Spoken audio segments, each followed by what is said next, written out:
If you're sharing a comment or a question, I need to ask you to speak directly into that or that microphone right there, not only so everyone here can hear you, but also so that we can capture you on the video. Please understand that by speaking, you are giving the Ford Hall Forum permission to record you. And now, all together, right before we begin, please retrieve your cell phone, hold it high, and press the off button. All right. Good evening, everyone, and welcome to the Ford Hall Forum at Suffolk University. I'm Jen Bernardi, the Executive Director of the Ford Hall Forum, where our programs provoke thought and encourage you to listen, learn, and engage. Thank you for participating in tonight's discussion from the government and here to help. It all comes down to this: what will solve the nation's problems? The government backing us up or the government backing off? Allow me to take this time to thank the Ford Hall Forum's generous sponsors, including, among others, the Lowell Institute, the Massachusetts Cultural Council, the Barr Foundation, and the Nellie Mae Foundation, and our partners at Suffolk University, which serves as the Ford Hall Forum's home base. We especially thank our season sponsor, the Boston Beer Company, makers of Samuel Adams beer.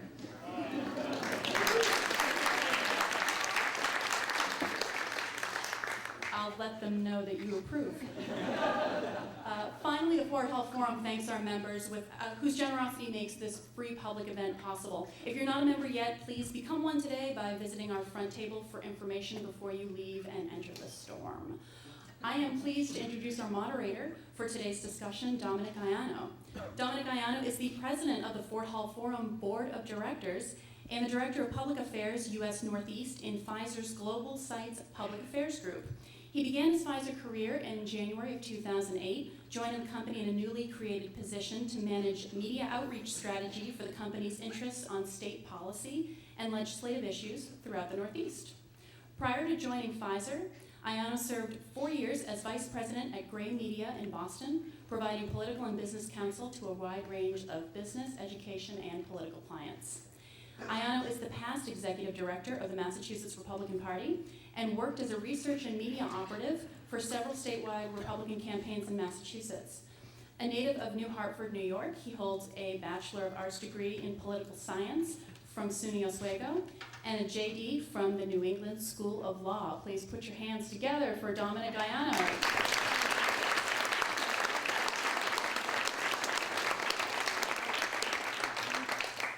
Thank you, Jennifer, and thank you all so much for coming. It is crazy New England September weather out there, and I really appreciate having such a great crowd for this forum tonight.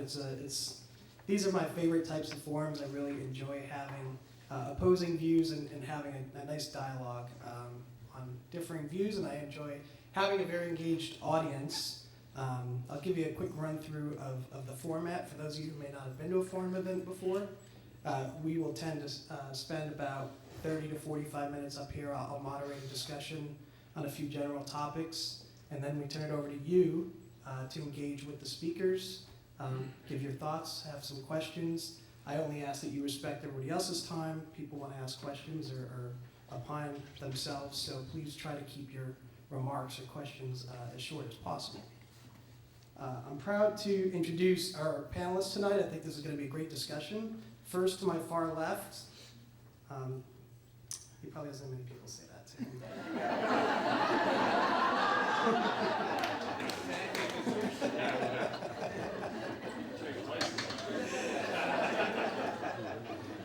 Dr. Yaron Brook. Yaron Brook serves as the Executive Director of the Ayn Rand Institute and the Ayn Rand Center for Individual Rights, AR's Washington, D.C.-based public policy arm. He's a prominent advocate for objectivism, the philosophy of novelist Ayn Rand. Dr. Brook is contributing editor of the Objective Standard, contributing author to the anthology Winning the Unwinnable War, and co-author of Neoconservatism, an Obituary for an Idea. He's a weekly guest on Front Page, hosted by PJTV, the first center-right online television network broadcasting over the internet, and he makes frequent guest appearances on national radio and TV with Objectivism's unique perspective on current events. A popular speaker at universities, public forums, industry conferences, academic panels, community and professional groups, his recent talks encompass the moral foundations of capitalism and individual rights. Our next guest in the center is David Callahan. David is co-founder of Demos, a public policy institute based in New York City, where he now serves as senior fellow and the editor of PolicyShop.net, the Demos blog. He's a regular commentator on television and radio, and his articles have appeared in numerous newspapers and magazines.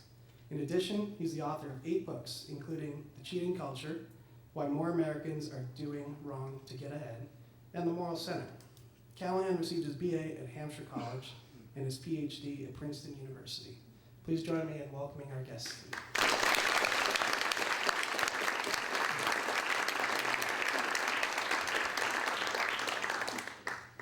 So let's start with a softball. No. The forum is from the government and here to help. Obviously, the trend over the past few years, government has been getting more involved in issues from healthcare to banking and other areas. I'll let you both start with just a general philosophy statement. How do you see that trend continuing, and why do you think it's either the right or wrong way? Yeah. Well, I hope it continues, and I think it's the right direction. You know, just to be clear, when we think of government, it's not some kind of alien entity. Government is us. Government is a tool that we have to use to do things together that we cannot do alone. And the role I see for government mainly is to kind of create the public structures which undergird success in our society, prosperity, and a decent standard of living. And so I think that a key reason that government has been doing more is because there's some big unsolved problems in our society. Health insurance, millions don't have it. Classic case of a problem that the government has stepped forward to try to address. And the economic collapse of recent years. You know, we still have over 9% unemployment. In my view, that's because government has not done enough. So, just as a very brief set of opening remarks, you know, just to underline the point that this is a tool that we have collectively to use. And the question is not what should government do. The question is what do we as a society want to do together? I disagree. No, let me start by first correcting you, Dominic. This is not a recent phenomenon. This is the phenomenon of the last 80 to 100 years. Government has systematically, no matter who's been in power, no matter which party has run the White House or Congress, government has grown every single year since at least FDR's administration, probably even going back to Teddy Roosevelt. So this is not a new phenomenon. It's an attempt to use government to solve perceived problems, and usually they're framed in terms of perceived problems with the marketplace. This is a tool, as David said, that's been used for close to 100 years. But we have to remember what kind of a tool this is. Yes, government is necessary. I mean, we're going to agree on that. I'm not an anarchist. I don't believe government should disappear. I believe we should have a government, so let's get that off the table. And we should have a strong government. You know, a government that does what it does really, really well and with whatever amount of money it needs in order to do it. But it should do only one thing, and that is to defend our individual rights. In other words, to defend our freedoms. It should leave us alone. And what it should do is protect us from the crooks, the thieves, the fraudsters, the bad guys who would use force against us. Other than that, it should just leave us alone. And I would argue, and we can get into more detail with this as we go along through the evening, and I'm sure we will. I would argue that all the problems that David has mentioned, or the two that he's mentioned in particular, health insurance and economic collapse, are consequence of the last 80 years of government intervention. That is, it's easy to see with health insurance. It's a little bit more complex to see with economic collapse because there's more parameters going on, and you have to go. And government involvement in that area has been around for so long. But once you dig in, to me, it's obvious that the problem here is not too little government or way too much government. I agree with David that this is not an issue, this is an issue of what we want. We get the government we deserve, right? People blame politicians, but it's not politicians, it's us. Politicians just reflect back to us what our values are. So the real question is, what kind of society do we want to live in? And I want to live, because government is force, I think we have to be very, very careful in what we let government do, because force is a powerful thing and a bad thing when it's initiated. And I think that most of what government does today constitute initiation of force, and therefore a bad thing. Let's just stick on that point of force and protection. I too believe that a key role of government is to protect us.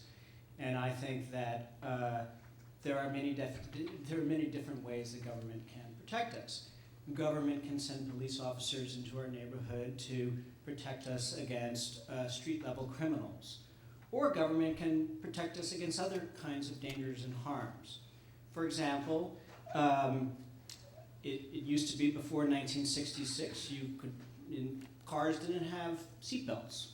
And there were very few safety standards around automobiles. And there was tremendous carnage on our highways because Detroit was making these cars which were extremely dangerous.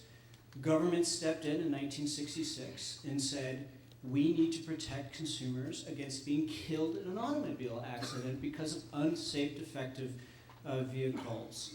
The result is that auto fatalities have dropped by 400% since 1966. Now, if you ask me, being saved by government because you're not driving a Corvair, a death trap, or because government has forced Detroit to put in,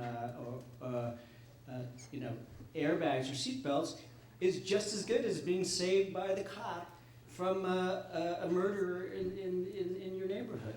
I don't see much difference there. I think there's a huge difference. One is clearly a personal choice. Why shouldn't I be able to drive a car that is a danger just to me? Indeed, I might be one of those people who can't afford a car with a seatbelt. And because new cars are expensive. If you track the prices of cars since all these safety features have been introduced, it has priced out of the car market a significant percentage of the population. So what do? They buy used cars, which are less safe in significant ways than those new cars. And I don't know, have you guys ever seen the movie Tucker? I recommend the movie only because, now I'm assuming the movie is correct now, which is a stretch because it is Hollywood. But at least according to the movie Tucker, Tucker was about to introduce a car with seatbelts in the 1950s and was stopped and really destroyed by the intervention of government, and to a large extent by intervention of government in cahoots with the big three who didn't want competition. And this is what happens when government gets into the business of dictating, this is good, this is bad, this will save life, that won't save lives, is that once they get that power over the life of business, one of the things that happen is that business now have this need to go to government and fight and argue and lobby, and ultimately they succumb to being in bed with government, which at least Tucker the movie portrays the big three as being, and manipulating the market for their short-term benefit. We see it short-term because the big three didn't do too well, ultimately. I don't think, you could argue that seatbelts have saved lives. I think they saved marginal lives if you consider the fact that it's very, very likely, I think a certainty, that they would have been introduced anyway. It just might have taken a little bit longer.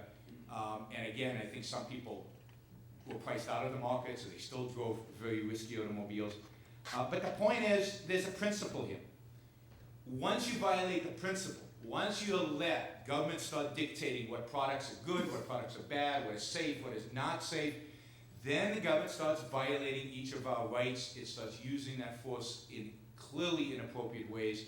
And we get the government that we have today, which is involved in almost every aspect of our lives and is leading us towards economic, cultural, and I think moral calamity. So even if it were true that seatbelt wouldn't have been introduced without government, which I think is very, very dubious, not worth it, still wrong. So let's stick on the car theme, because this is one of the topics I didn't want to get an opinion from both of you on. I mean, on the industry. That's one of the biggest, I'd say, areas, at least in the last few years, where we saw government intervention, right? We had a very major part of our national economy under pressure, and the government stepped in a very big way. I'd like each of your thoughts briefly on, did you think that was a successful bailout? Is that a proper role for government? And should government be choosing industries in which they buffer to keep going? Well, I certainly think that it was a successful bailout. We still have an auto industry here in the United States. The workers of GM are actually going to get bonuses this year. Without that intervention, we could have seen the U.S. auto industry virtually disappear. So in my mind, that's a major success. That money is being repaid, if it hasn't all been repaid already.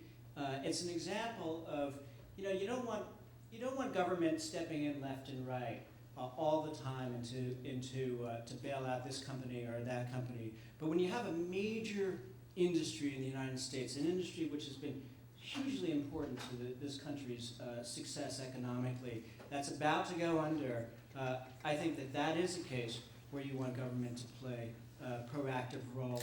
And again, it is in a way that's a form of protection as well, because you have tens of thousands of workers, not only auto workers, but the subcontractors who depend upon the auto industry, the businesses that also depend upon the auto industry because they sell to auto workers, all at risk because of this financial crisis.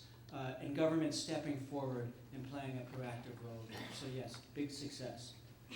So this is the fundamental difference between this kind of protection and the kind of protection that's involved in police and the military and otherwise.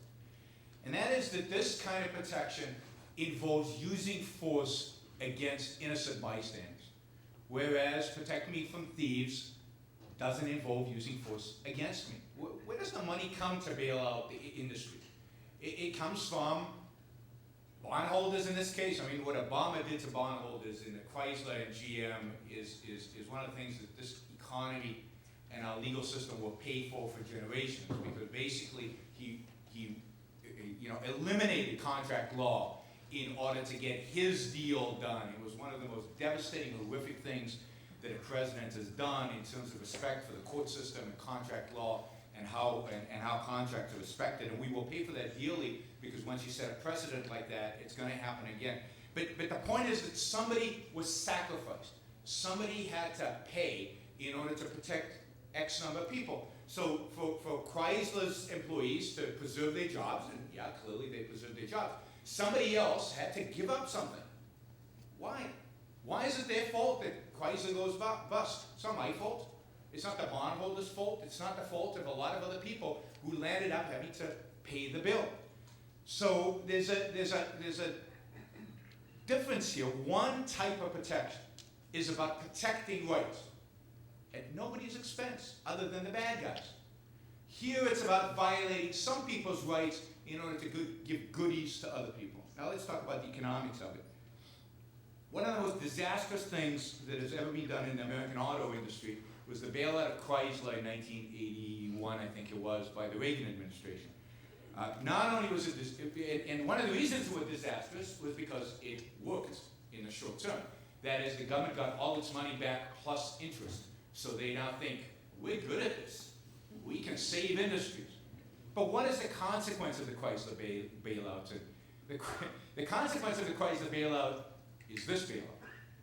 The consequence of the Chrysler bailout, and you saw it immediately afterwards, you saw it in the 80s, and you saw it as the 90s, was the fact that moral hazard kicked in. Moral hazard means when you know your downside is protected, when you know you can't go bankrupt because the government will bail you out, you don't make the effort to be as good as you can be. You don't make the effort to be world class. And that's exactly what happened to the American auto industry. GM, Chrysler was for a brief period a really good auto company coming out of the bailout. But then they figured, what the hell, we can cruise because if we get into trouble, we'll be bailed out again. GM never woke up. It never is ever served to wake it up. they engaged in disastrous policies, built lousy cars, were competed into the ground by the Japanese and more recently by the Koreans. And the auto industry fell apart. And that's why it needed this countervailing. Now, what have we taught these auto companies now? Don't worry, be happy. What have we taught the employees of these automobile companies? Don't worry, be happy. You don't have to make the best cars in the world. You don't have to be competitive long term. Just make the same old crap you used to make. Now, granted, for a few years they'll make better cars, but then they'll go back to making the crap, and then we'll have to bail them out a few more years from now. Instead, they should have gone into bankruptcy properly. They should have been broken up. People should have had to pay for the mistakes that they've made for years and decades, including the workers, including management, including shareholders should have been wiped out. They were wiped out, at least in Chrysler. Bondholders should have taken a hit. Everybody involved in those companies should have taken a hit according to the law, the way the law dictates that you should do it, according to the contracts that were signed. And what would have happened? What would have happened was that some of those assets would have been sold. They would have still been automobile manufacturing in the United States. It would have been a lot less than it is today. There's no question about that. But then it would have felt, okay, now we really have to compete. Now there's really going to be a dynamic auto industry that competes against the Japanese and the Koreans and the Germans and everybody else because there's real downside. And when the bondholders would have given their money, they would have said, here are the terms because we want to make sure that you guys are going to survive because we don't want to go through bankruptcy again. And shareholders would have been really diligent with management. Instead, you're going to get the same story over again. I don't know how long it takes. It takes 5 years, it takes 20 years. And by the way, the government has now received its money back. GM stock has to go up, maybe with the decline now 3 times, but anywhere between 2 to 3 times for the government to get its money back. But they probably will, and they'll learn the wrong lesson. That is that they can be good at this. David, do you have a response to that, or you want to? Well, this story about the American government being responsible for Detroit making bad cars, I don't really think holds up. I mean, for one thing, the auto industries abroad, Japan and now Korea's auto industry, have benefited from major state involvement and support, much more in many cases than the United States. So this notion that the government, big government, is what ruined Detroit, I think is just false. Okay. But maybe we can move on to. Yeah. Well, we'll cover a lot of topics, and I know that there's other topics out there. I want to address this next question to Yaron Brook. A major presidential candidate recently called Social Security a Ponzi scheme, and I don't, as someone who doesn't have belief that my money may be there, and it's a personal view, but on the other hand, I do see Social Security as an area where government has tried to help protect people in terms of providing proper assistance down the road when they retire. What's your views on Social Security? I know we're going to get differing answers here, but what are your views on Social Security, and do you buy into that statement that it's a Ponzi scheme? Well, I'm pretty pissed off because I called Social Security a Ponzi scheme about 10 years ago, and I know people who called it a Ponzi scheme even before I did. So Perry, didn't attribute it to the people who it should be attributed to. I think it's absolutely a Ponzi scheme. I actually think it's worse than a Ponzi scheme because you had a choice on whether to participate in Murdoch's scheme or not. With Social Security, you have a gun pointing to your head, and you have to participate in the Ponzi scheme. You have no choice. Try not paying your payroll taxes, and you'll see what happens. You go to jail. So this is a Ponzi scheme with force behind it, which makes it much worse. Now, why is it a Ponzi scheme? Ponzi scheme has one particular characteristic, and that is that the returns that you pay people come from their own capital that they put in, not from return on the capital, but from their own capital, plus from the money being put in by new people, right? So that's why, as long as you have lots of new people coming into a Ponzi scheme, it seems to work. This is how Bernie Madoff worked for a while, right? Because as long as you convince more people to put money in, he paid the old investors out from the new money, and you can keep that going for a while. The problem is once the base starts shrinking, once you get fewer and fewer paying into the system, and you've got more and more investors that now want their money out, and now you can't pay them out, and that's when a Ponzi scheme collapses. That's ultimately what led to Bernie Madoff collapsing. It wasn't the SEC. it was the very nature of a Ponzi scheme, which is self-destructive. And you're seeing exactly the same thing with Social Security. What happened is Social Security seemed to work great as long as there were a lot of young workers and very few people retiring, and the retirement age was also very close to when you died. Right? Retirement age when Social Security was first initiated was actually above the average life expectancy in the United States. Then it's easy, right? As long as you keep getting a lot of people putting money into the system and using that money to pay it out, then it works, right? But once it flips, which it's clearly flipping with the baby boomers, that is, a lot more people are now out there receiving stuff than there are people paying in. Plus, we now live to be 85. If you reach 65, you're likely to reach 85, and many people actually are reaching 90 or 95. There's no way for that system to continue working. There's no way for those benefits to continue to be paid. So it's exactly a classical Ponzi scheme. Let me just ask you very quick, and if you just give a very quick response to this, we can get it. What's the solution then, aside from Social Security? Well, in my you think view, there should be nothing? In my view, Social Security, worse than the fact that it's a Ponzi scheme, is that it's immoral, but I can't answer that in 2 seconds. Explain why it is. You'll have to come back to me. It's immoral. It shouldn't exist. It should be phased out. You can't eliminate it, but you can phase it out. And there are various methodologies by which you can phase it out. Chile is a good example where they privatized it, but there are lots of different ways in which you can do it, but the government should not be involved in a scheme, a Ponzi scheme, to try to guarantee anything for people of old age. People should be responsible for themselves. So let me ask you, David. I mean, he says it's more people paying in, not going to get out in return. Maybe there's an answer to that. Is it raise the limits, or what do you think on? Well, let's come to the finances in a second, but just on the sort of broad principle here, what Social Security is not a Ponzi scheme, it's a social insurance program, which is basically one of the great inventions of modern government, which is that we as citizens collectively all kick in to insure against destitution in old age. Some of us need that insurance more than others. Social Security also has a disability and survivors benefit part. So if you're, if you lose a spouse, you lose a parent, you can get a payment. If you're disabled, you can get a payment. It's an insurance system, and people at the bottom often benefit more in this system, sometimes not. And it's an insurance system that has worked phenomenally well. I mean, once upon a time in America, the elderly were some of the poorest people in our society. A lot of people worked until they died. In 1945, half of men over the age of 65 were in the labor force. Today it's down to 15%. Why were they all working, even as old men? They had to work. Otherwise, there would be no support for themselves. Even in 1960, when America was a hugely prosperous society, a third of all elderly lived in poverty. You remember the sort of stereotype, the elderly people living off of cat food? Well, that used to be the reality.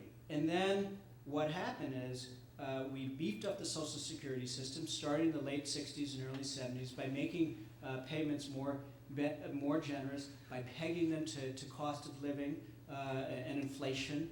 And we created a system that actually protects elderly against poverty, which is one of the greatest fears people have in life. You know, the notion that you're going to be an old person with no resources whatsoever, totally vulnerable.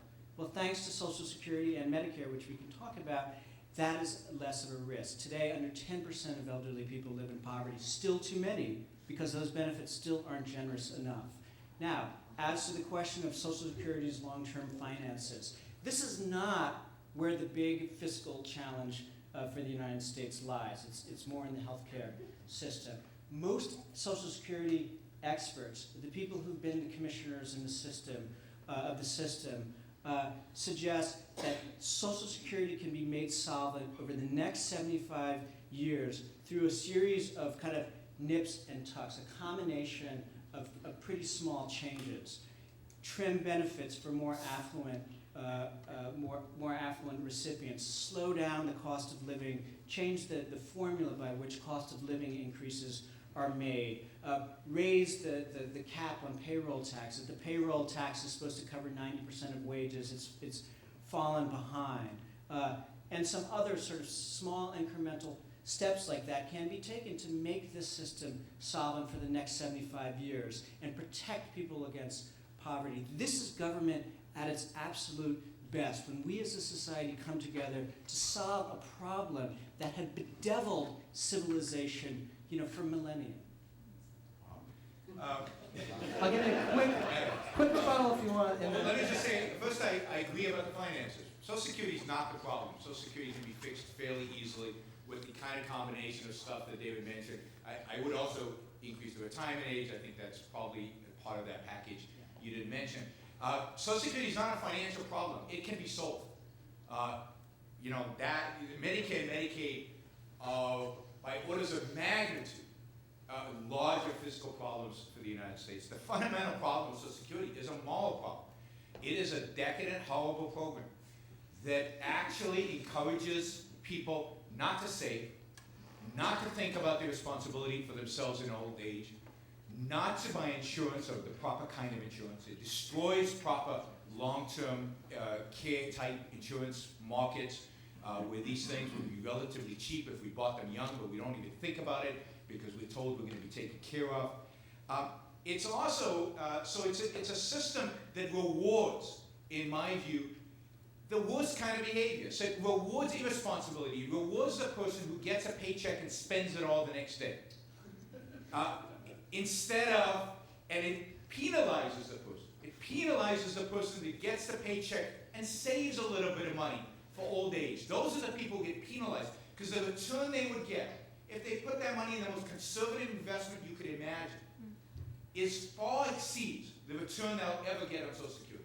So what it does is it rewards irresponsibility and it penalizes responsibility.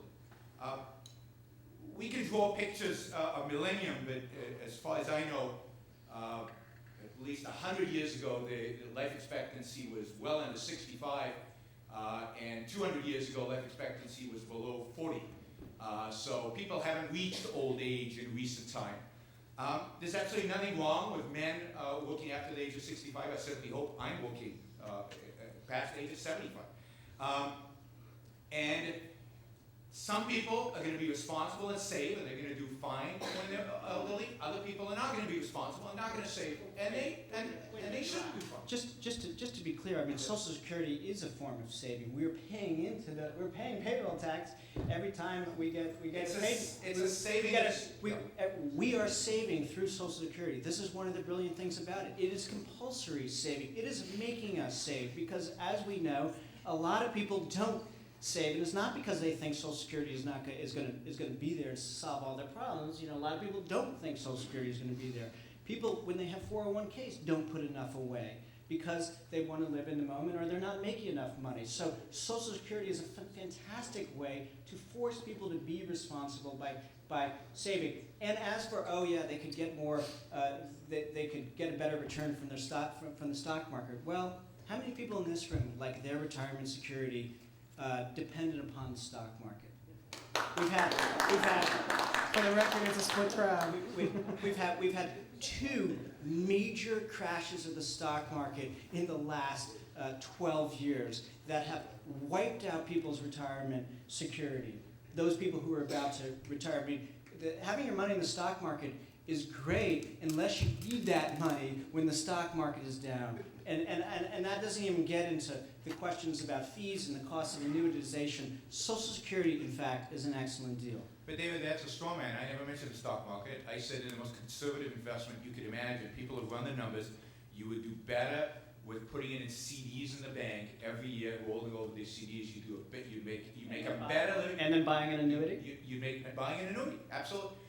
You do better buying an annuity than you would with Social Security. It's not forced, and you, the responsible one, don't land up having to subsidize those people who are too lazy or whatever, or too short-term, or too irresponsible to put their money on a regular basis. And it is a subsidy. I am going to get less from my so-called saving account because I am subsidizing other people who are not going to save. If I want to subsidize them, if I want to help them, that should be my choice. This goes back to the point. Government is forced. Government is forcing us to save. That is wrong. It is evil for somebody to tell you how to live your life. Your life is yours to live how you please. And if you don't save, your problem, you You can then come and ask me for my help. I might give it, I might not, but you cannot pull a gun and force me to provide you with resignment. Which is One what more comment. David, I'll give you the last word on this one, and we'll move on. Nobody is pulling a gun. This is a choice that this is a choice that we together as a democratic society have made. Social Security is a hugely popular program. It may be the most popular social program. And if you don't like paying payroll taxes, I'm sorry. This is what happens when you live in a democracy. Individuals don't get to make all of their own choices. And this is something that Yaron is going to come back to again and again. This notion that we should all just be able to opt out of the social contract, that we shouldn't have to do certain things just because we don't want to do them. Well, that's not the way the real world works. Well, because there is no social contract. So we'll move on to another topic, but we can always come back to this in a little bit if anybody wants to follow up on that. I want to talk a little bit about an agency I know well, and I won't interject my personal or day job into this, but the FDA is an agency where there's definitely strong views on both sides. Some people argue that the FDA is woefully underfunded and needs to be beefed up to get more involved. Some people would rather see it go away. I think you can imagine who may have which view up here. But so, David, I'll let you have the first word on this one. Talk about the FDA and what do you think the state of it is, and should it do more? Yeah, well, the FDA is one of the oldest regulatory agencies we have. It was created in 1906. It was partly a response to the furor surrounding the publication of the book The Jungle, which famously revealed the horrible truth about slaughterhouses and how our meat was made. And since that time, it has grown and taken on a lot of new responsibilities as we've seen the rise of the pharmaceutical industry and a number of other things. I mean, I think that before we had the FDA, thousands of Americans died of foodborne illnesses. This was just sort of one of the basic realities of life, which is that maybe you eat something and die, right? And that is something that we now sort of take for granted that we don't have to worry about. I mean, there's E. coli here and there, or certain kinds of outbreaks, but for the most part, when you buy something and serve it to your children, you're not worried that they're going to die as a result. And that is a huge triumph of modern government, one that we don't even reflect on so much because it's just been such a kind of basic part of our texture. We take for granted that when our doctor gives us a prescription and we use it, that we're not going to die of some horrible side effect that is not seen because those drugs have been tested.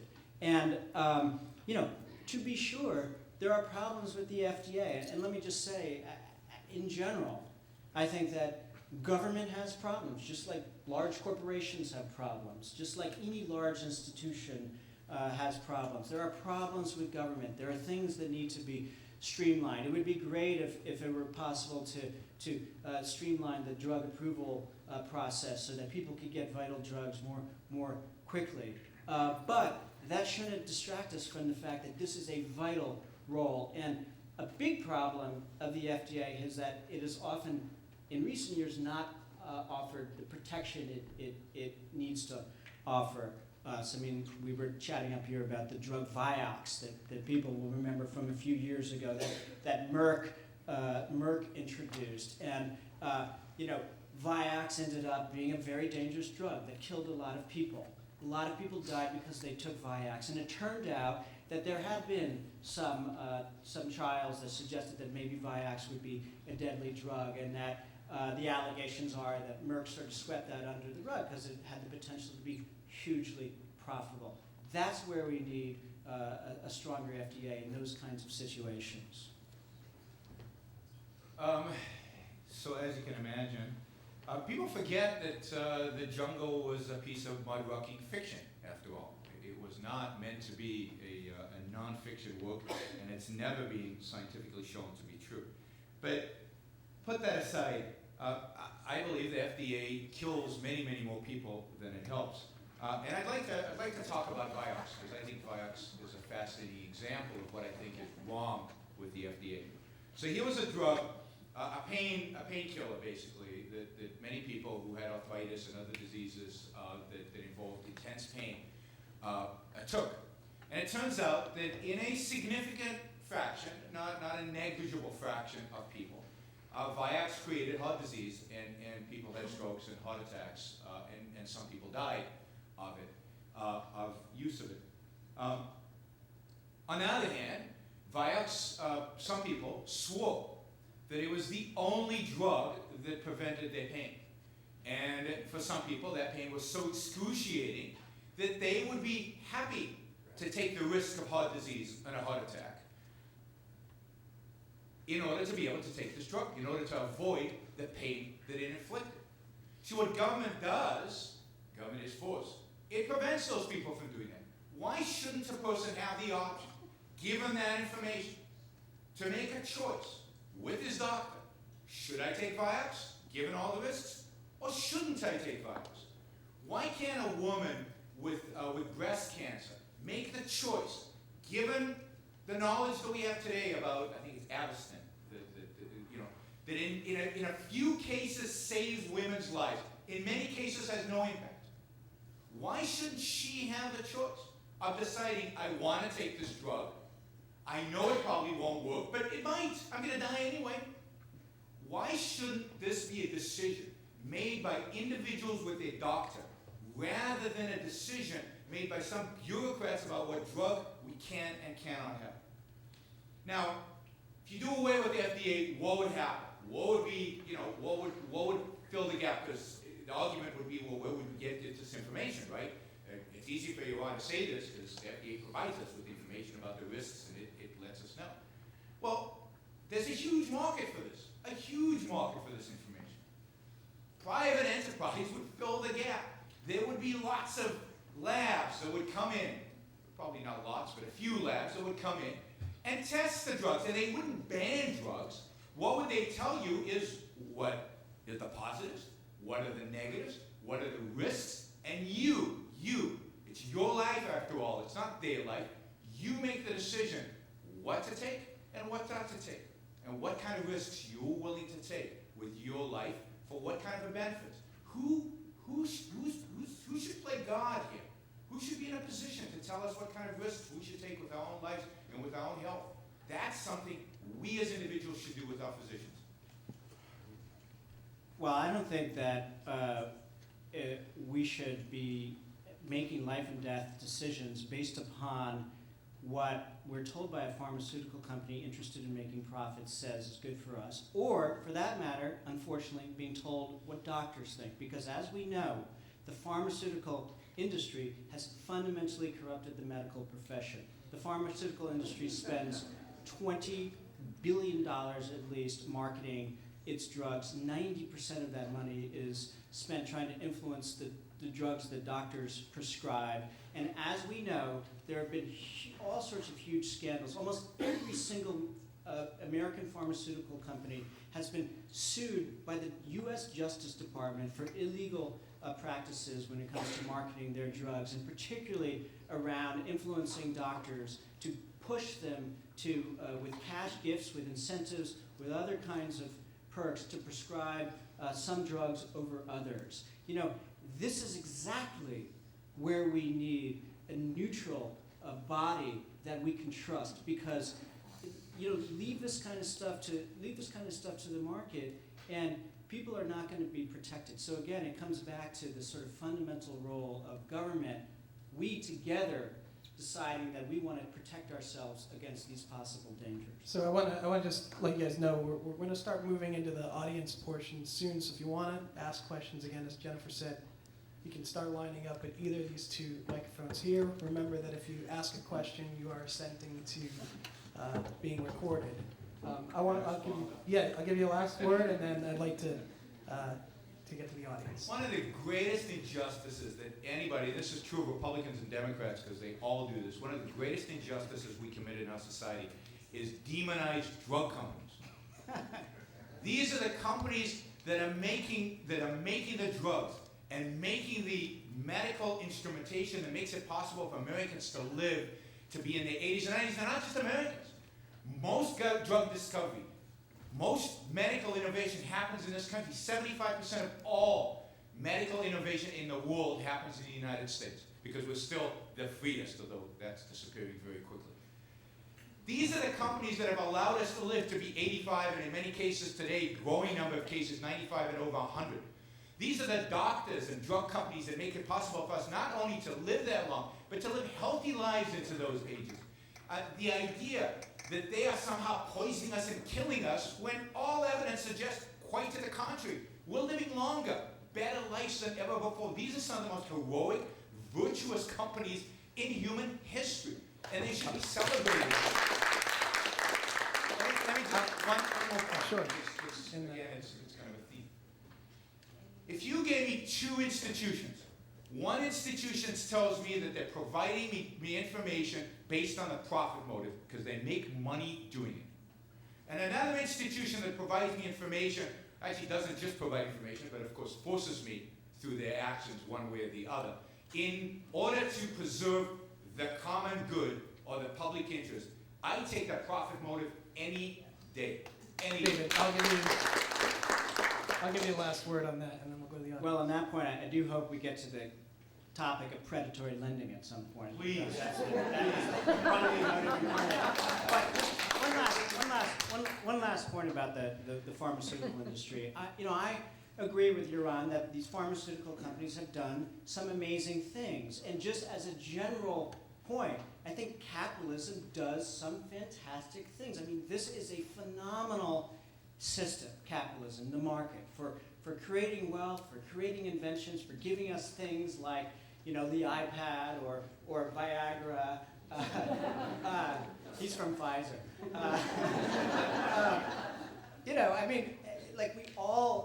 We all benefit from the market and from capitalism, but it is also a dangerous system, and it has some negative downsides that we also have to manage as a society. And I think what we want is to kind of get the balance right. We don't want so much regulation to kill the goose that lays the golden egg, but we don't want so much of a Wild West situation that there's a lot of kind of casualties because there's not enough protection from people engaged in unscrupulous pursuit of profit. Okay. So audience questions. I'm going to start over here. I'll alternate back and forth between the microphones. And again, please try to be considerate for those standing behind you. I disagree with both of you that Social Security can be saved, but let that go. Speaking of Governor Perry, Texas, 3 counties in Texas, Galveston and 2 others, opted out of Social Security more than 30 years ago. Their workers are retiring at more than twice the rate that they would get from Social Security. The death benefit runs up to more than 800 times that of the $255 that Social Security pays. You couldn't buy a coffin for that. So my question is as to Mr. Callahan, by what logic do you defend the use of force to prevent workers from participating in private systems? What's the morality behind that? And Mr. Brook, I believe your PhD is in finance. I suppose you would have something to say on the economics of this, if you would. Well, just to clarify, the workers who are allowed to opt out of Social Security are public workers. Public workers in municipal governments, and public workers are allowed to opt out of Social Security in some cases. And yes, those public workers, public sector workers, often do get better returns than they would from Social Security because their pensions can be invested anywhere. And their pensions are invested often in hedge funds or highly profitable investment vehicles. So they get a better return as a result. Social Security has only been invested in U.S. Treasury securities because there are people who said, we can't invest Social Security in the stock market because that's too much big government. So one reason Social Security hasn't been invested more in a more balanced portfolio is precisely because of those concerns. In terms of the question about force. I mean, this is the nature of insurance. If an insurance system is to work, everybody has to participate in that insurance system, because if only the people who think that they're going to need the insurance participate, then you have an insurance system which ends up not working. Like, this is the reason for the mandatory healthcare, the individual healthcare mandate, that everybody needs to have health insurance in this society. If the pools are going to have enough healthy young people, the people who often opt out. Similarly with auto insurance, that everybody needs to have auto insurance, not just the people we know to be the bad drivers.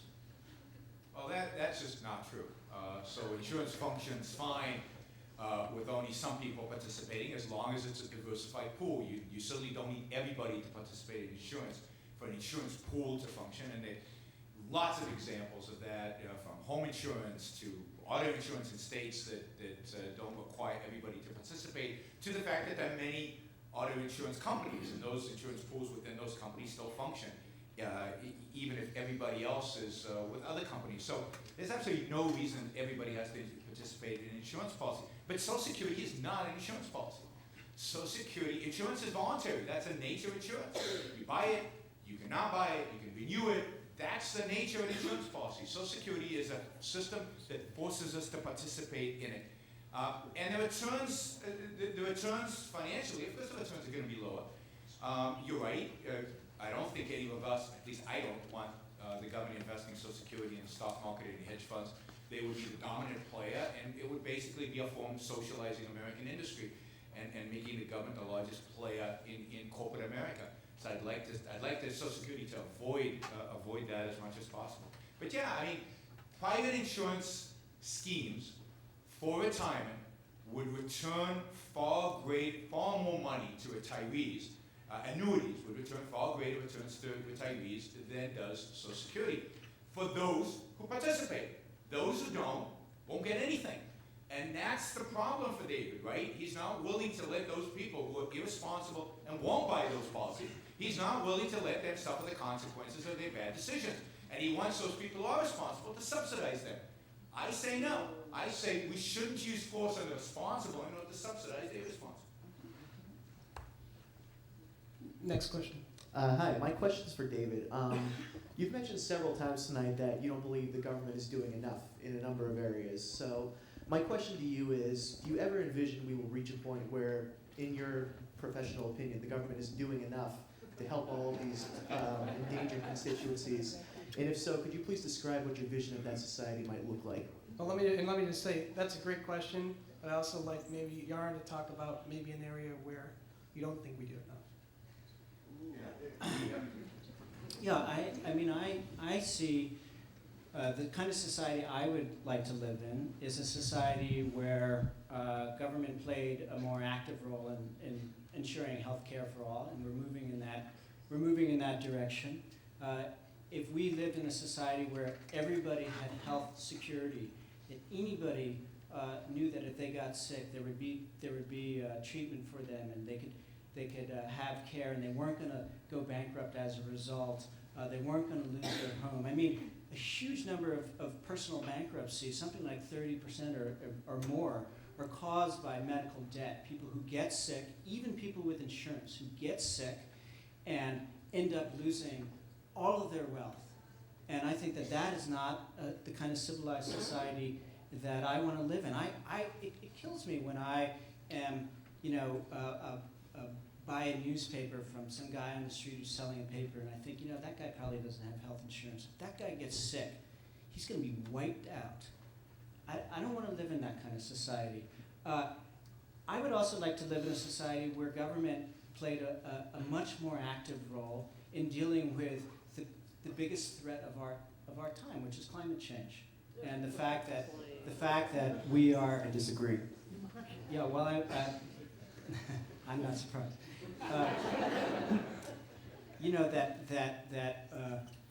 We're basically creating a future in which our grandchildren are going to face some very serious climatic disasters.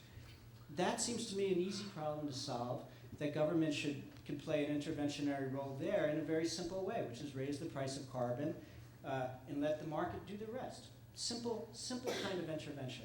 Anyway, I could go on, but I see that there's a lot of things that we're still not doing. Ultimately, I'm not imagining that I want to live in a Sweden or something. I think the United States is a society which wants a kind of more robust balance between a market and the government. I think we can get that balance right, but after 30 years of deregulation and beating up on government, I think that we're still a ways, even with 2 years of Obama, we're still a ways from getting that balance right. So Yaron, how about an area where maybe we don't do enough in government? Do you have one? Sure. Yeah. We don't do enough to catch crooks because we're too busy with the nonsense that is the regulatory environment that we've created. And I think the classical example of this, my favorite example, is Bernie Madoff. Here's a crook. Here's somebody clearly stealing that we both agree should go to jail, right? To me, this is the only legitimate function of the SEC is to catch Bernie Madoff. This is their job. Go find people who are stealing billions and billions and billions and billions of dollars from hardworking people, from whoever it is. And he wasn't the only one. There was a bunch of these Ponzi schemes going on in the country during the 2000s, and it took years and years to catch them. But Bernie Madoff is unique in this sense that the SEC got memos from a hedge fund manager 2 years in a row, 6, 7 years before they caught him, telling them exactly what he was doing, and they ignored it. Now, why did they ignore it? It's not because they love Bernie Madoff, although Bernie Madoff was a very prominent guy, so there was a certain political cachet that he had, which I think explains it. SEC's political, so they wanted to avoid it. But I think there's more to it than that. The reason they didn't do it is because they didn't have time. They were too busy watching me.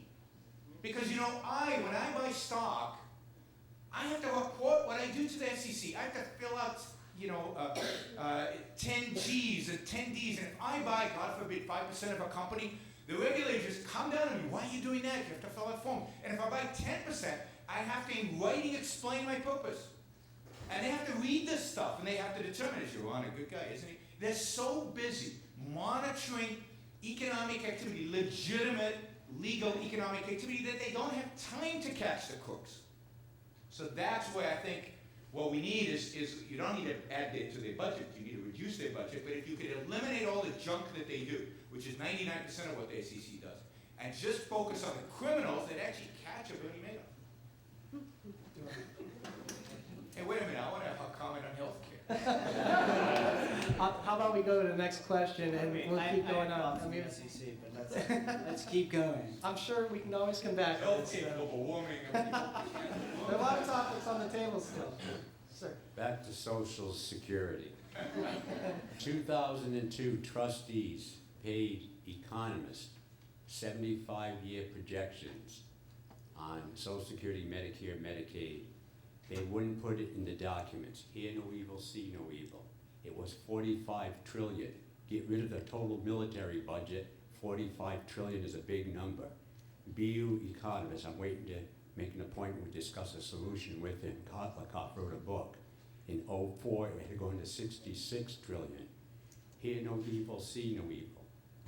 Are you aware of the generational accounting issue? Sure. And what are your suggestions? Well, let me just deal with the numbers, because I think the numbers are interesting, and hopefully we can agree on numbers. Social Security, Medicare, Medicaid, those three programs are in accounting terms, in unfunded liabilities of about $100 trillion. Depending on how you do the numbers, it's 104, 90 something, but it's something in that range. Almost most of that, an overwhelming number of that is Medicare and Medicaid. A dominant proportion of it is that. Social Security, Medicare, Medicaid, and interest payments on the debt consume every dollar of revenue in 2015 under very generous assumptions in terms of economic growth between now and then. These issues are big issues. These are not small numbers. These are big numbers. And let me just make a recommendation. If you're interested in the numbers, there's a study out there called USA Inc. by a woman named Mary Meeker, who works for Kleiner Perkins in Silicon Valley, and she's got a 300 page PowerPoint presentation on just the numbers. And it's it's a document that left and right have signed off on, Al Gore and some Republicans. And so she's just an analyst. She's just a financial analyst. And the numbers are quite stunning and really interesting because she puts it in graphs and she shows you exactly what's going on. So those are just from a physical perspective, that's kind of the challenge that we face as an economy moving forward. David? Maybe we could go on to another one. Sure. I do think we've talked a lot about Social Security. So thank you for the question, but we'll move on to another topic. Thank you. I have a larger sort of philosophical question. We've heard that the reason we as individuals sometimes can't make our own decisions is because we live in a society and we're subject to a social contract because we do. And Dr. Brook very briefly said almost under his breath before he moved on to another topic that there is no social contract. So Dr. Brook, would you elaborate on that statement? Yes, I don't believe there is such a thing as a social contract. The contract is something that we consciously, purposefully, voluntarily enter into. When you have a contract, you do something consciously to exercise that contract. You're born. You didn't choose to be born. You didn't choose to be born where you were born. So I don't believe there is such a thing as a social contract. I think there's one, I think you have to look at it differently, and this is the way I look at our lives in a society. I believe that human life depends on one ability that we have, one characteristic of human nature, and that is our ability to reason, our ability to think, our ability to project into the future, our ability to plan, our ability to reason. Reason is the best word. I believe that the society should be organized in a way as to leave us as individuals to be free to reason our way to our own happiness, to our own success, to our own values. Now, what is the enemy of reason? In my view, the enemy of reason, the thing that destroys reason, makes it impossible to think, makes it impossible to create, makes it impossible to grow as an individual, is force. When there's a gun put at your head, you don't have a choice. You do what the guy tells you with the gun in the head. Reason is out the window. So the pseudo-social contract, the only agreement we need to have in a society, and this is why we have government, this is why I believe government is important, is that the gun goes away. If you think about human history, force has dominated human history. Human history is full of people forcing other people to do what some people wanted other people. Sometimes it was the majority, sometimes it was the minority, but it was always through force. The great revolution that was the Enlightenment and the Age of Reason and the founding of this country was a rejection of that idea.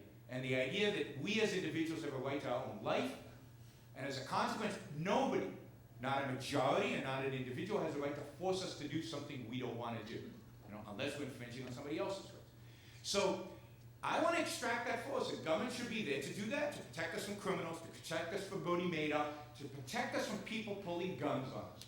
That's it. And other than that, we should be left free to make our own decisions, pursue our own rational values in the way that we believe best serves our own interests. David?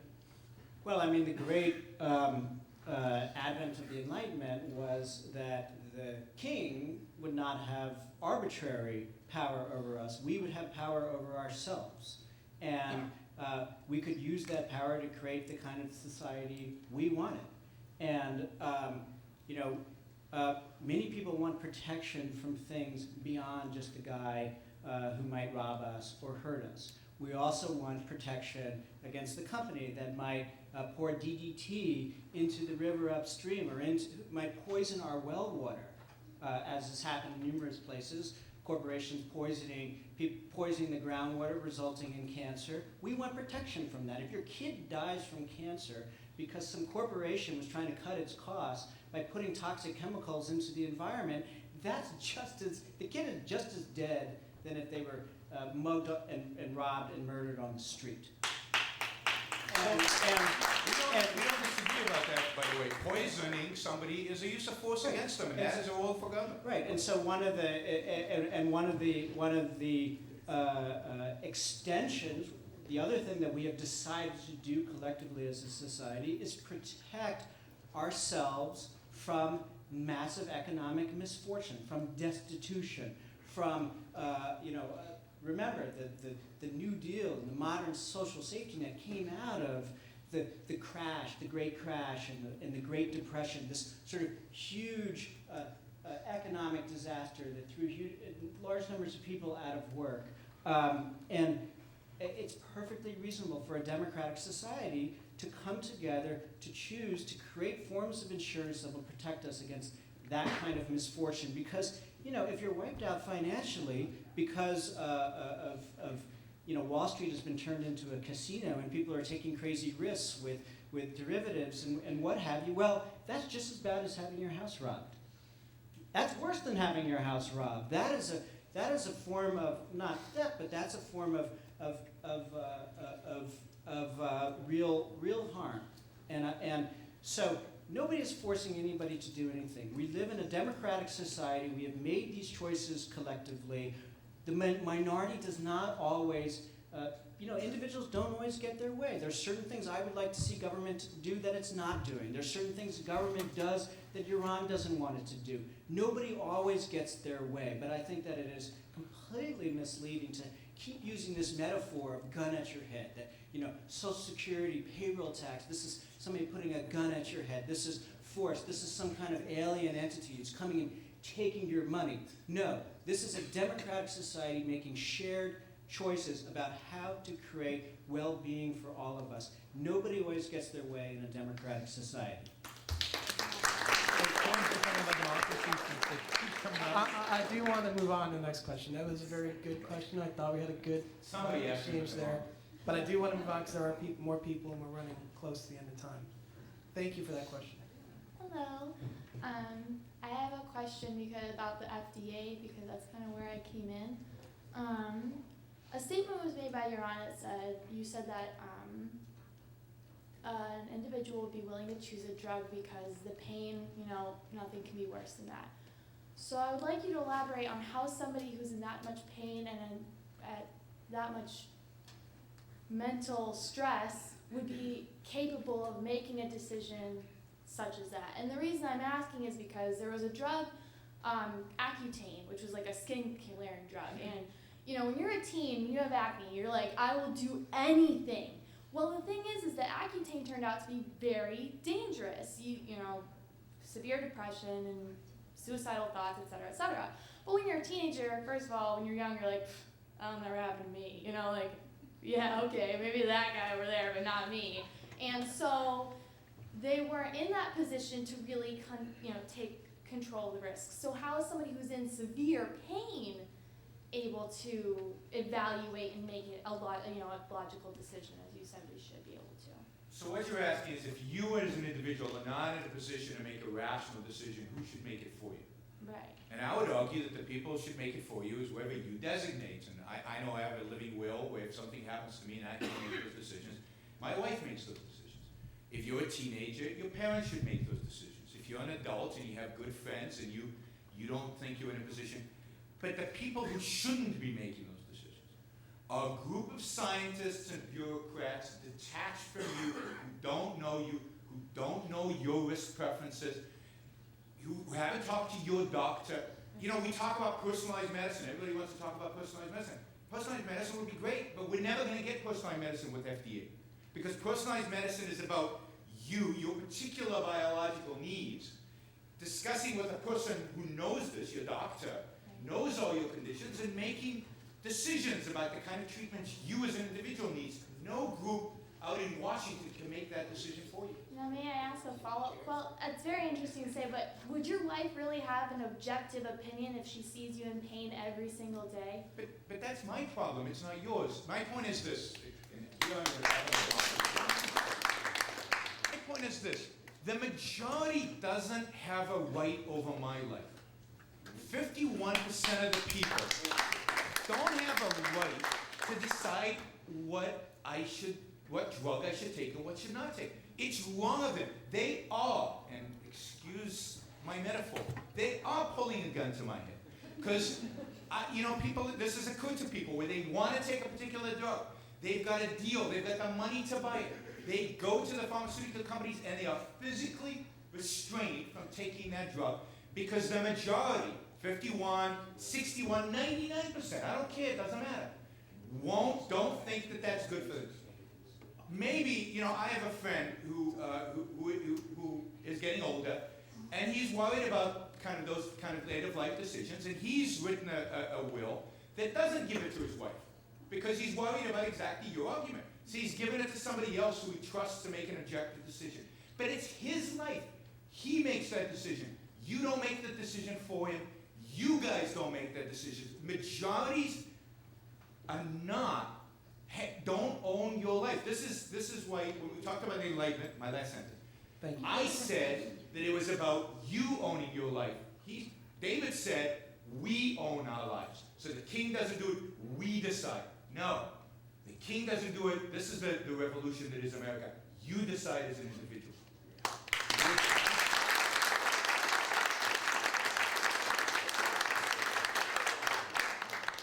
Not to have another back and forth on the FDA, but I want to pull out a kind of broader point here, which is like individuals having enough information to make the right choice. And one of the reasons we have government regulation, whether it's over drugs or whether it's over consumer products like cars, is because of overwhelming experience and evidence that it's hard for individuals to have enough information to make the right choice. The world that Yaron imagines would work effectively is one where everybody has perfect information to be able to make to make these kinds of choices. And I think that it's very hard to have that kind of perfect information. If a drug is brought to market without going through proper trials, and the pharmaceutical companies are pumping it with billions of dollars in advertising, and their paid-off doctors are pushing it too, and you're feeling some duress, well, you could make a decision that ends your life based upon wrong information. And this is where actually you do want those scientists who are objective, who are detached, who aren't in the pay of the pharmaceutical industry, who aren't a relative, that just wants to hear you stop complaining about your knee or something. This is where we want that objective knowledge. And we as a society have, over time, given the FDA more power to make those decisions. And these regulations to protect food and drugs and consumer products from killing us, these are very popular. Thank you very much for that question. So, Thank you for your time. So my question is about the EPA. There's been some growing sentiment against the EPA, particularly by certain politicians who support smaller government roles. Take, for example, Mr. Perry, who has said that he would do all he can to limit the role of the EPA, which is a job-killing organization. And yet at the same time, there's a massive disconnect. This is a man who receives massive financial support from the oil companies through lobbyists and through campaigning donations. And his state has been, has had record-breaking consecutive days over 100 degrees, is on fire. There's, significant scientific evidence that suggests there is climate change happening.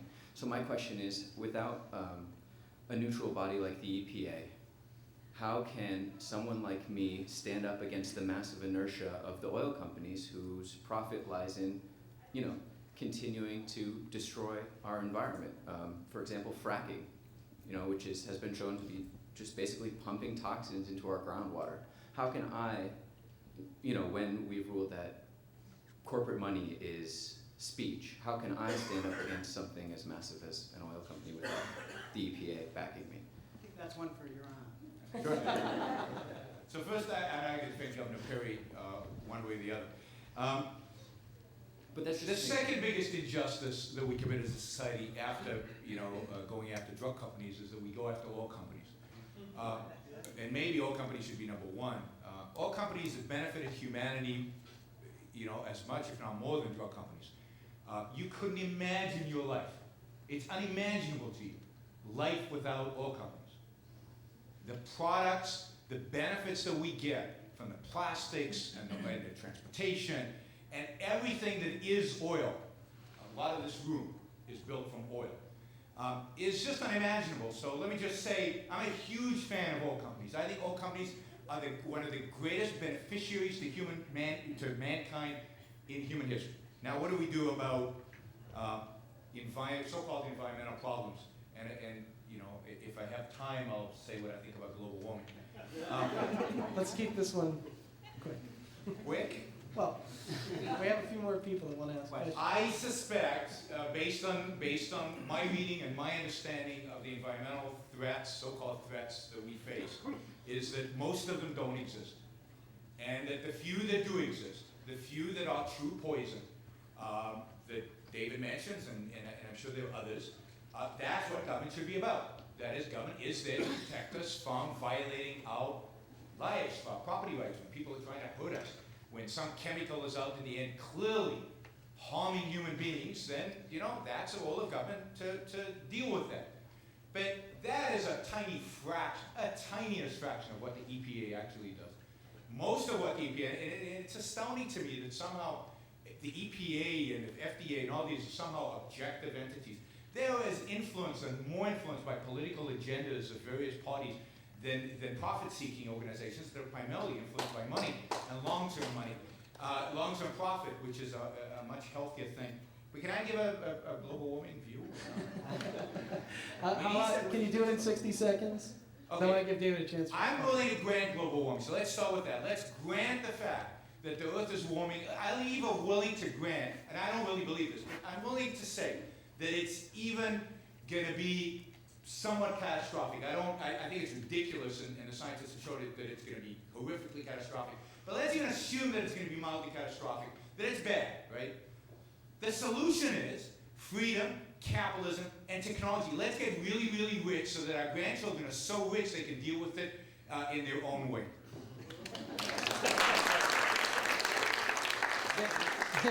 David, I think you disagree. Yeah, just a second.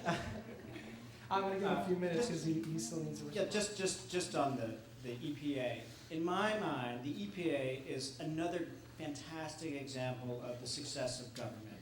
And if you want to be reminded of that, visit China and go to one of those Chinese cities which are choking in air pollution, where thousands of people are dying every year because of the dirty air in those cities. And this is what American cities used to be like.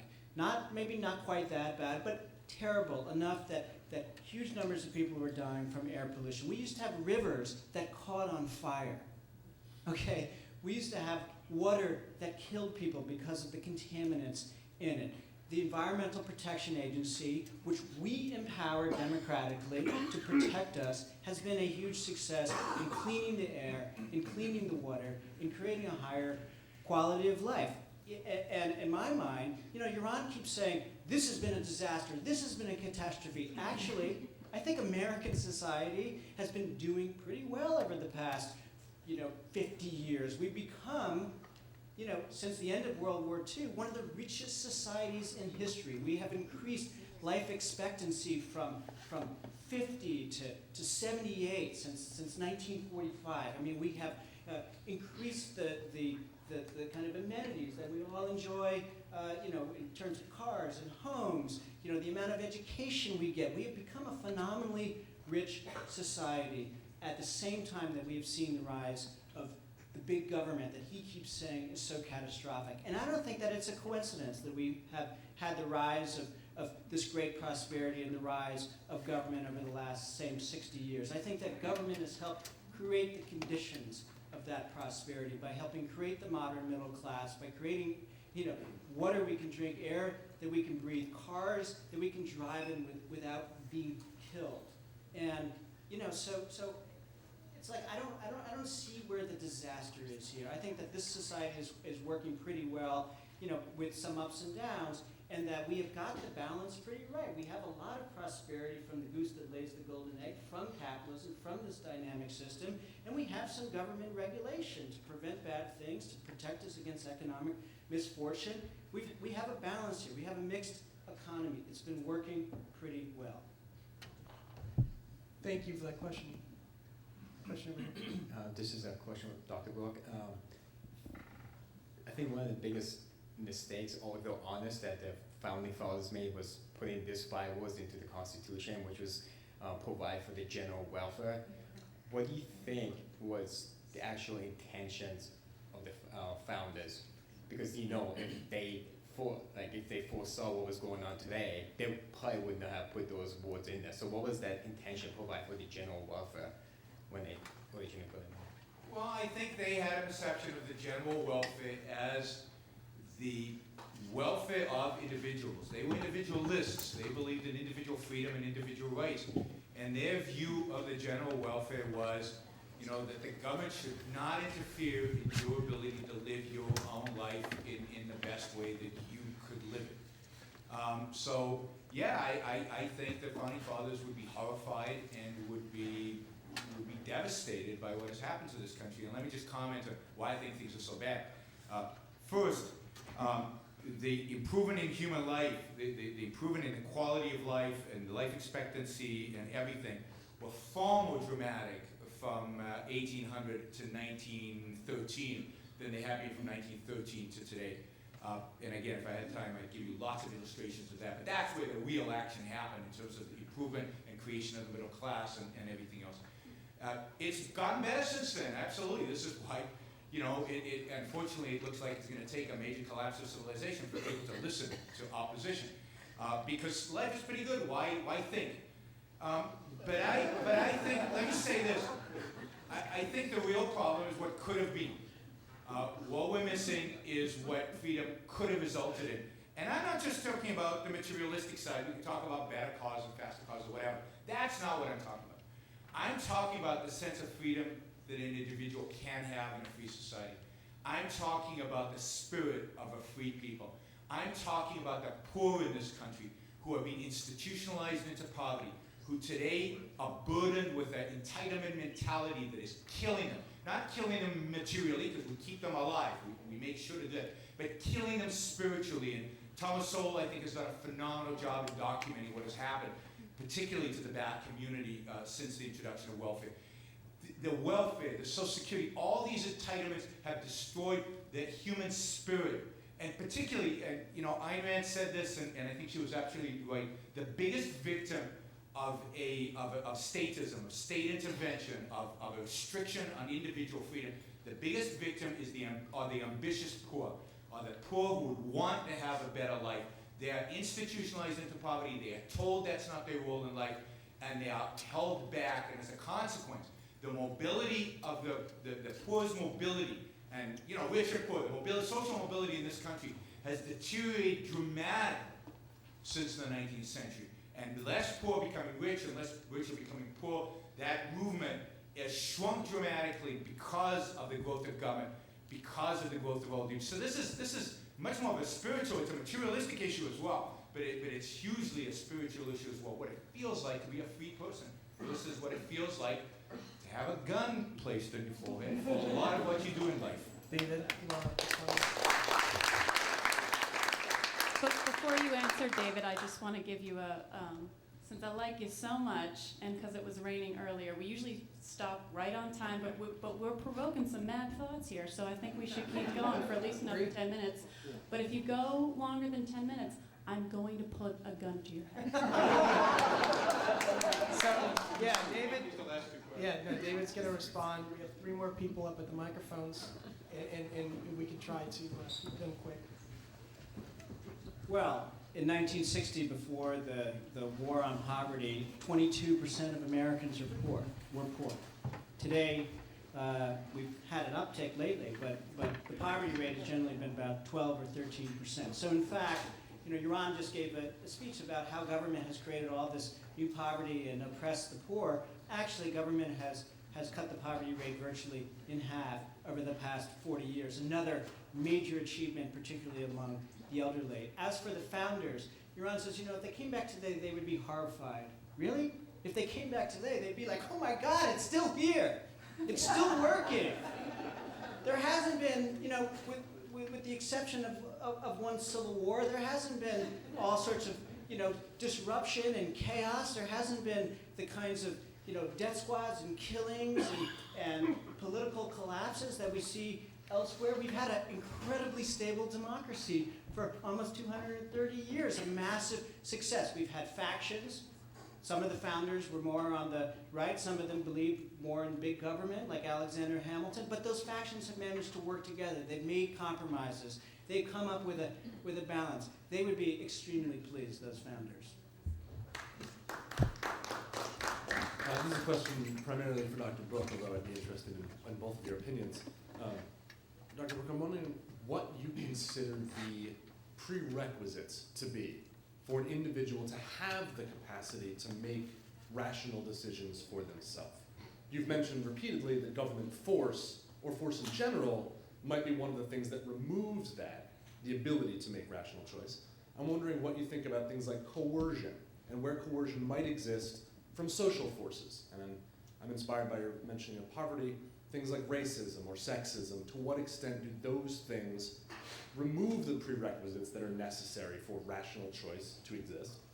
And to what extent can your sort of model help deal with those issues? And is that also a role for government in addition to dealing with sort of more direct economic or physical force? Thank you for that question. Dr. Brook? Yeah, so I believe that every human being, as long as he's got a well-functioning brain, and there's certainly people who don't and do not have that capacity, but 99.99% of humanity has the capacity to be rational. Capacity, let's say they would. And I think it's capacity that matters, because I think everybody has the ability to engage it, and when they do engage it, reality rewards them, and that's great, and when they don't, reality penalizes them, and that's justice. I don't believe that if we live in a society in which force is extracted, force and fraud, real force and fraud is extracted by government, that these other factors are indeed coercion. I don't believe sexism or coercion. It might be an obstacle, it might be a challenge, but I don't think it's coercion. I don't think racism is coercion, unless it's done by government, and it's got a gun at the end of the, at the end of the coercion. Racism is horrible. It's evil, but people are racist. They're irrational. They will suffer the consequence of that irrationality, in my view. So I don't think it's the government's job to eradicate what it views as bad ideas. I think that's very dangerous. I mean, we all might agree that racism is a bad idea. I don't think there's anybody in the room that doesn't agree with that. But there are a lot of people in this room, and I'm sure a lot of people out there in the street, who think my ideas are pretty dangerous. And maybe even coercive, because there might be some young people here hearing them and might. I don't view that as coercive. Anybody has the ability to say Yaron is wrong. I don't agree with it. Anybody has an ability to say David is wrong. Everybody has the ability to say those people over there who won't allow Jews into their store, they're wrong. And we're going to boycott that store and not go into that store. Any of us are not going to go into that store.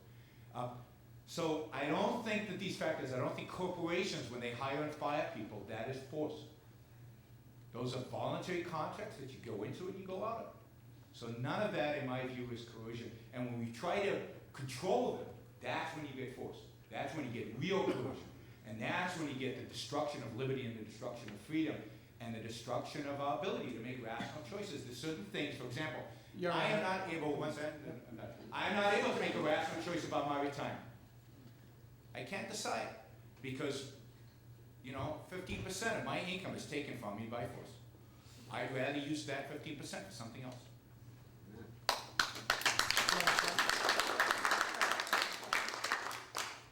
Two more questions, and let's try to keep them brief. Dr. Callahan, if you were in charge of minimum wage law, what would you set it at? I personally think it should be $50 or $500. I mean, the government is there to help me.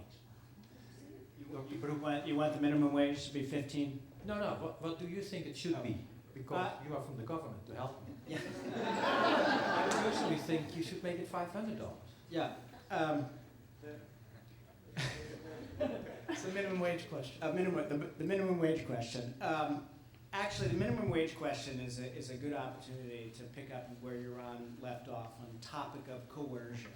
This notion that the only entity that engages in coercion in American society is government, I think is fundamentally wrong. In fact, one of the reasons why we as a society empower government to do the various things that it does is because the market has very dangerous and coercive powers that we as individuals often don't have the ability to resist. It has coercive powers in the economic realm. When large, I mean, this was one of the critiques of 100 years ago, when large trusts and the robber barons controlled American society basically through controlling the economy through these interlocking trusts and could crush small business owners like that.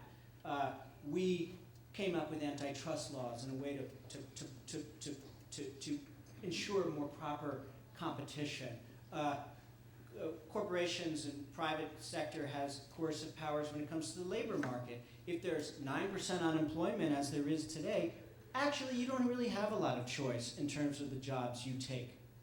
Especially if you don't have a college degree, you may not have many choices at all. You take the job that you get. And if there weren't a minimum wage law, what would corporations be paying today? What would Walmart be paying today in the absence of a minimum wage law, 9% unemployment?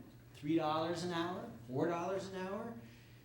Who knows? They'd pay whatever they want. We created the minimum wage law. We created the 40-hour work week. We created other basic labor protections because workers didn't have the power, even with unions themselves, to resist the coercive power of business and to basically it was a modern form of slavery. If you have no other options, if you have to take whatever job you can, that's not that much different really than slavery. And that is where government came along to say that employers actually have to pay a basic minimum wage. They have to pay overtime if you work more than 40 hours a week. These labor laws gave us the modern weekend, which didn't previously exist. I would put the minimum wage, if the minimum wage had kept up with inflation where it had, from starting in 1968, we'd have a minimum wage of about $10 an hour, which would still not be enough for many workers. About 30% of people who work full-time are not making enough money to afford basic expenses, but it would be something. So yes, raise the minimum wage. So $10 an hour unemployment would be well over 10%. I can guarantee that. And one of the reasons it's 9% today is because of unemployment, because of minimum wage, because you can't employ people who produce less than whatever the minimum wage happens to be. The unemployment rate was 4.6% in 2007. The minimum wage hasn't changed much. This is economics 101. When you drive the price of something up, the demand for it goes down. This is not science fiction. This is simple. 1 + 1 = 2. We're going to go to our final audience question. And before we do, I just want to say thank you to all. It was a very engaging conversation. The questions were fantastic. I can't believe an hour and a half has gone by already. So give yourselves a round of applause.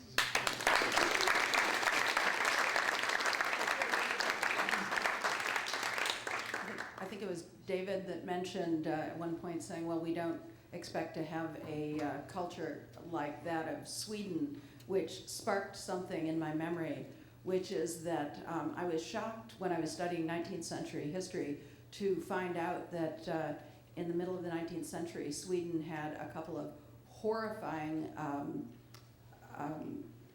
famines. And so that people were leaving Sweden as much as they could, and I realized that's when my great-grandparents came to the United States because they would have starved if they tried to stay in Sweden. And so this, to me, this shows that cultures can improve and can enact social changes that dramatically improve the quality of life over the long term. And as much as we may not want a nanny state like that of Sweden, that we can see that they've been able to improve their quality of life dramatically since the time when everybody was starving. Do either you want to respond? I'll just note that the comparisons of the U.S. to Europe are becoming moot because more and more the difference between the two is narrowing. So the percent of GDP spent by government, if you include state, federal, and local government, between the U.S. and Europe is shrinking dramatically. So the differences are pretty small. We're not hugely capitalistic and they're not hugely socialistic. We're variations on the mixed economy. would still, I've mentioned this before in a previous debate or something, I can't remember. But I would offer this wager. Of course, we'll never find out what happens, but I would offer to lower all immigration restrictions between the U.S. and Sweden and see which way the population flows.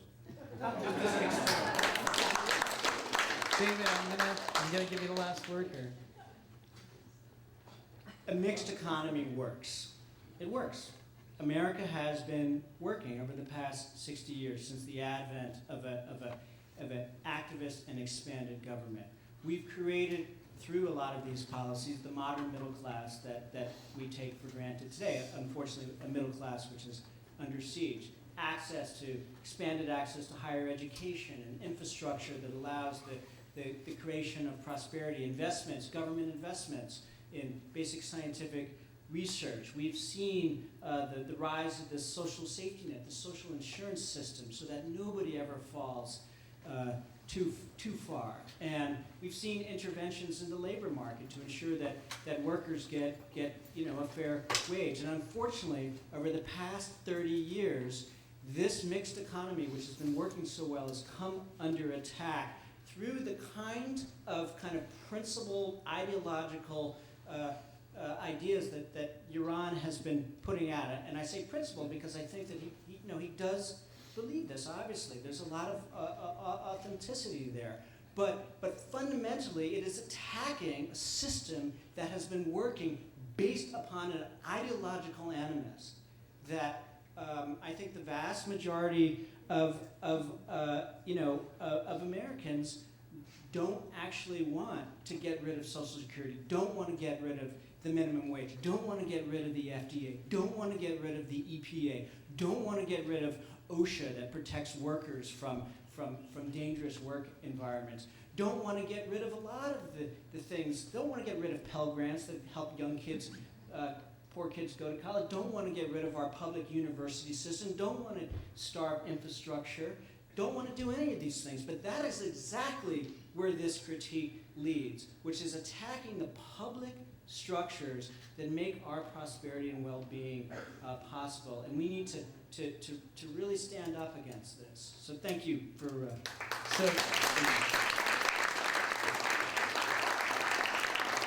It's a great way to end, and I just gotta say, wow, I think we covered a lot of great topics. I really, really want to thank our panelists up here. It was a great dialogue, definitely a difference in philosophy, but I really enjoyed the conversation. Thank you, guys.